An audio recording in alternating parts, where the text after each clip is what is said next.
شروع اللہ کے نام سے جو بڑا مہربان نہایت رحم والا ہے۔ بھلا تم کو ڈھانپ لینے والی یعنی قیامت کا حال معلوم ہوا ہے؟ اس روز بہت سے منہ والے ذلیل ہوں گے، سخت محنت کرنے والے تھکے ماندے دہکتی آگ میں داخل ہوں گے۔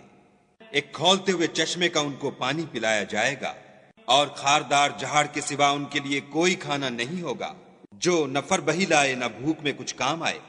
اور بہت سے منہ والے اس روز شادماں ہوں گے، اپنے اعمال کی جزا سے خوش دل۔ بہشت بری میں وہاں کسی طرح کی بکواس نہیں سنیں گے، اس میں چشمے بہ رہے ہوں گے، وہاں تخت ہوں گے اونچے بچھے ہوئے، اور آب خورے قرینے سے رکھے ہوئے، اور گاؤ تکیے قطار کی قطار لگے ہوئے، اور نفیس مسندیں بچھی ہوئی۔ یہ لوگ اونٹوں کی طرف نہیں دیکھتے کہ کیسے عجیب پیدا کیے گئے ہیں، اور آسمان کی طرف کہ کیسا بلند کیا گیا ہے، اور پہاڑوں کی طرف کہ کس طرح کھڑے کیے گئے ہیں، اور زمین کی طرف کہ کس طرح بچھائی گئی۔ تو تم نصیحت کرتے رہو کہ تم نصیحت کرنے والے ہی ہو، تم ان پر داروغہ نہیں ہو۔